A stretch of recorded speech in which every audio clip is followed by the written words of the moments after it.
నాయకత్వం.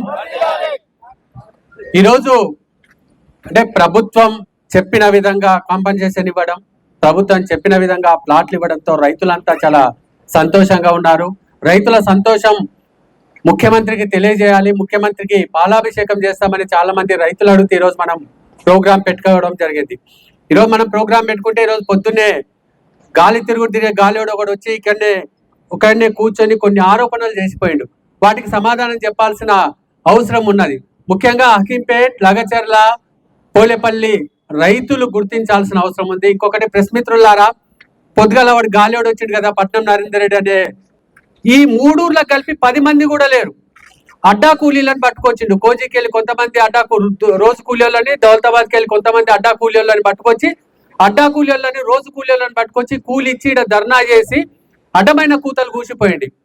పట్నం నరేందర్ రెడ్డి, నీకు నేను సూటిగా చెప్తున్నా, మీడియా మిత్రులారా, నేను ఎక్కువ వెళ్ళను. పట్నం నరేందర్ రెడ్డి రేజ్ చేసిన వాటినే నేను క్లియర్గా అడుగుతున్నా. ఒకటి పట్నం నరేందర్ రెడ్డి, నువ్వు మనిషి పుట్టుక పుట్టుంటే బిడ్డ, నేను అడిగిన వాటికి నువ్వు 24 గంటల్లో సమాధానం చెప్పాలి. లేకపోతే నీ పేరు పట్నం నరేందర్ రెడ్డి కాదు, నీ పేరు గాలేడు. నీ పేరు గాలేడు. అడుగుతున్నా, చెప్పు బిడ్డ.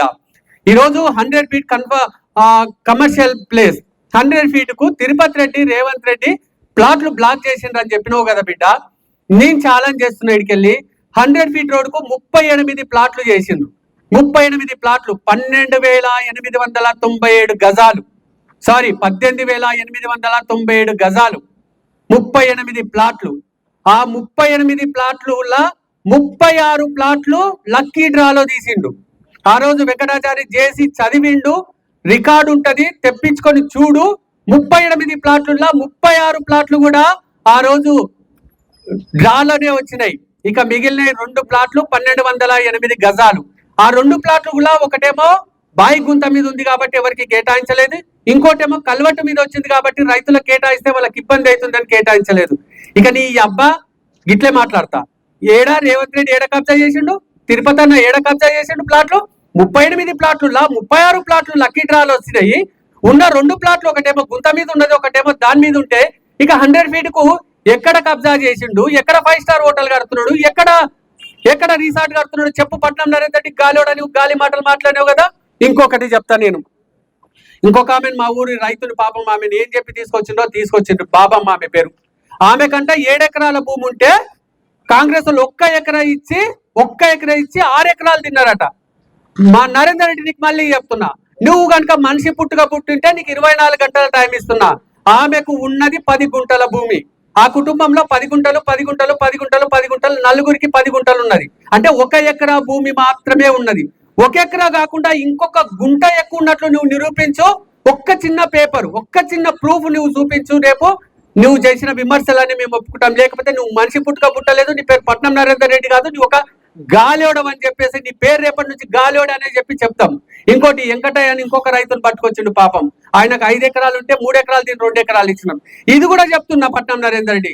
నీ చుట్టంతా మా నరసింహ చెప్పింది చూడు, పడకలేసే బ్యాచ్ దినసరి కూలీలను తీసుకొచ్చి మాట్లాడిచ్చినావు కదా. ఆ దినసరి కూలీలు ఇచ్చిన రిపోర్ట్ చూసి చదివినావు. నువ్వు ఎమ్మెల్యేవు కదా, నీ స్థాయి నువ్వు తెలుసుకోవాలి కదా. ఎవడో ఏదో ఇస్తే చదివే కంటే ముందు నిజమా అబద్ధం అని తెలుసుకోవాలి కదా. ఆ వెంకటయ్య కూడా 2 ఎకరాలే ఉంది, గవర్నమెంట్ 2 ఎకరాలు ఇచ్చింది, 300 గజాల ప్లాట్ కూడా ఇచ్చింది. నువ్వు మనిషి పుట్టి ఉంటే రేపు ఆయనకి ఇంకా ఎక్కువ భూమి ఎక్కడుందో చిన్న పేపర్ పట్టుకొచ్చి చూపి, చిన్న ప్రూఫ్ చూపి. అడ్డమైన కూతలు, అడ్డమైన ఈడ మాట్లాడిపోయి 5 స్టార్ హోటల్కి ఏడున్న జాగా ఆడ చేసిందే 90 ఎకరాల లేఅవుట్. 90 ఎకరాలలో 14 ఎకరాలు ఎర్రగుంట కోసం కేటాయించిండ్రు. మిగిలిన భూమిలో DDCP లేఅవుట్ 25 ఎకరాలు రోడ్లు పోయింది. ప్లాటింగ్ వచ్చిందే 34 ఎకరాలు. 34 ఎకరాల 900 ఎకరాలకు 150 గజాల లెక్కనాడ కేటాయించింది ప్రభుత్వం ఆల్రెడీ. ఇంకొక 34 ఎకరాలు బ్యాలెన్స్ ఉంది, 252 సర్వే నెంబర్, వాళ్ళకి ఇవ్వడానికి పక్కకు పెట్టింది. ఇంకొక 58 ఎకరాలకు నోటిఫికేషన్ ఇచ్చింది, వాళ్ళ కోసం ఇచ్చింది. అరే సన్యాసి, ఇంకేడున్నది భూమి? ఇంకేడున్నది? ఆడు టిష్యూ పేపర్ వాడు పిల్లల ముడ్డి దూడిస్తే ఆ ముడ్డి కూడా మకిలి అంటుంది. అట్లాంటి టిష్యూ పేపర్లో ఏదో వార్త వచ్చిందంట. ఈ గాలివాడు వచ్చి అంత పడకలు వాడిచే బ్యాచ్ తీసుకొచ్చి పక్కన పెట్టుకొని వేరే ఊరికి దినసరి కూలీలను తీసుకొచ్చి ఇక్కడ ధర్నా చేసి తిరుపతి రెడ్డి మీద, రేవంత్ రెడ్డి మీద ఆరోపణలు చేస్తావా? ఆ కుటుంబం ఎక్కడ? మీ చిల్లర కుటుంబం ఎక్కడ? అసలు ఈ దరిద్రుడికి ఇది ఆశ కూడా లేదు. మీకు ఎవ్వరికి తెలియని ఒక విషయం చెప్తా, ఇన్ని రోజు మన ఫ్యామిలీ విషయం మనకెందుకు లే అని చెప్పేసి నేను సైలెంట్ ఉన్నా కానీ ఈయన ఈ రోజు ఎందుకు నిద్ర లేచిందో తెలుసా? నిజంగా ప్లాట్ల మీద ఒకవేళ వ్యతిరేకత వస్తే ఎప్పుడు ప్లాట్లు 1 వీక్ అవుతుంది కదా, ప్లాట్ల డ్రా తీసి మళ్ళా తెల్లారో పెట్టొచ్చుగా. ఈ రోజు ఎందుకు పెట్టిండంటే మొన్న రేవంత్ అన్న వాళ్ళ ఇంటికి పోయిండు, వాళ్ళ అమ్మ చనిపోయి దశదిన కర్మ ఏదో చేస్తే వాళ్ళ ఇంటికి పోయిండు. వాళ్ళ ఇంటికి పోతే సీఎం ఎదురుబడి ఏదో అడగాలని విశ్వ ప్రయత్నాలు చేసిండు. సీఎం దొరకని సెక్యూరిటీ ఏనో సందులో పోతుంటే సీఎం ని అడగబోయిండు. ఏం అడగబోయిండో ఈ అందరికీ నేను చెప్తా. అడగపోతే సీఎం ఇట్లా దొబ్బేసి వెళ్ళిపోయిండు. ఇది కాస్త ఆడ పెద్ద బాసుకు తెలిసింది, వాళ్ళ బాసుకు తెలిసింది, ఫామ్ హౌస్ లో పడుకున్న బాసు. అరే నువ్వు రేవంత్ రెడ్డి మీద కొట్లాడుతున్నా అని చెప్పి నా దగ్గర రోజు కూలీ తీసుకపోతున్నావు, నువ్వేంద్ర రేవంత్ రెడ్డి అపాయింట్మెంట్స్ కోసం అంతా అన్నం పాకులాడినావు, నాకు సెక్యూరిటీ వాళ్ళు చెప్పిండ్రు నిన్ను తోసేసి రేవంత్ రెడ్డి వెళ్ళిపోయిండు అంట అని. పట్నం నరేంద్ర రెడ్డి పరిస్థితి ఎట్లయిందంటే కులం పోయింది, సుఖం పోయింది, 2 పోయినాయి. ఆడ కేసీఆర్ దగ్గర శీలం పోయింది. అరే నువ్వు రేవంత్ రెడ్డి అపాయింట్మెంట్ కోసం ట్రై చేసినావు, కాలేదురా అని. ఇక్కడ రేవంత్ రెడ్డి తేకుండా ఇట్లా తోసేసి వెళ్ళిపోయాడు. దాంతో మళ్ళా శీల పరీక్ష చేసుకున్నాలే కదా, మళ్ళీ నేను రేవంత్ రెడ్డి మీద కొట్లాడుతున్నాను శీల పరీక్ష చేసుకున్నాలని చెప్పేసి ఇగో కంచరగాడిదలతో వచ్చి ఇక్కడ ఒక మీటింగ్ పెట్టేసి చెప్పిపోయాడు.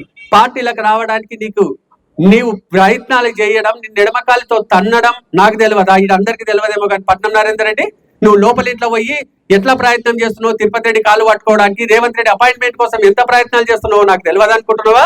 నువ్వు ఏ సందులా ఏ ఐఏఎస్ ఆఫీసర్ తోటి ఏ కమిషనర్ తోటి నువ్వు రాయబారాలు పంపిస్తున్నావు, మీ అన్నతో ఏం చెప్పి పంపిస్తున్నావు మాకు తెలియదు అనుకుంటున్నావా? ఇక్కడ మా అమాయకులు, మా ఊరి లీడర్లు, మా స్థానిక లీడర్లు అమాయకులు కాబట్టి నీ చెత్త మాటలు నమ్ముతున్నారు. కానీ బిడ్డ తీసేస్తా, నువ్వు ఎవరెవరికి ఫోన్లు చేసి సీఎం అపాయింట్మెంట్ కోసం ఏం మెసేజ్లు పెట్టినావు, సీఎం కు ఏం నన్ను పార్టీలో చేర్చుకుంటే ఏం చేస్తా అని చెప్పి సీఎం కు చెప్పినావు, ఇవన్నీ నాకు తెలివే అనుకుంటున్నావా? తిరుపతి రెడ్డి ఎడమకాలతోటి రేవంత్ రెడ్డి కుడికాలతోటి దంతే మళ్ళీ వచ్చి అకింపేటలో ధర్నా కూర్చుంటున్నాడు.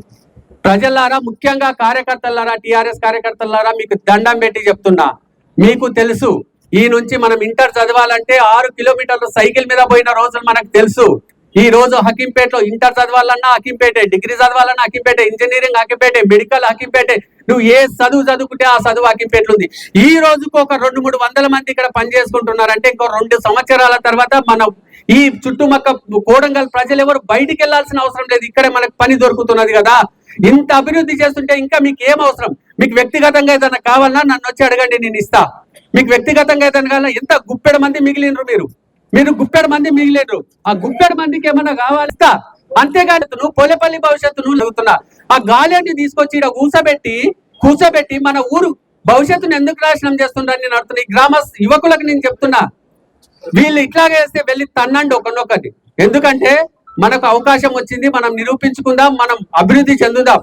ఈ రోజు రేవంత్ అన్న ఉంటాడు, రేపు ఇంకోరు ఉంటారు ముఖ్యమంత్రి. రేవంత్ అన్న ఉన్నంత వరకే కదా మనం సాధించుకోవాలి, రేవంత్ అన్న ఉన్నంత వరకే కదా మనం అభివృద్ధి చెందాలి. మరి అందుకే మనం కష్టపడుతున్నాం కదా. దయచేసి టిఆర్ఎస్ కార్యకర్తలారా మీకు మంచిగానే చెప్తున్నా, నేను మంచిగానే చెప్తున్నా. మా వెంకటరాములు అన్నాడు తంతం తర్వాత కానీ నేను మంచిగానే చెప్తున్నా.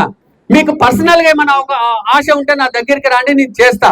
కానీ ఏం తక్కువైందని ఇవన్నీ పట్నంని తీసుకొచ్చి ఇక్కడ కూర్చోబెడుతున్నారు మీరు చెప్పండి. ఇంత అభివృద్ధి ఎక్కడైనా జరిగిందా? ఇది పూర్తి ఈరోజు ప్రజలకు చెప్పాల్సింది ఏంటంటే గాలి మాటలే చెప్పాడు. ఒక్క ప్రూఫ్, ఫలానా సర్వే నెంబర్ లా ఫలానా ప్లాట్ రేవంత్ రెడ్డి కబ్జా చేసిండని నిరూపించు, లేదా ఫలానా రైతు దగ్గర ఫలానా వ్యక్తులు డబ్బులు తీసుకున్నారని నిరూపించు.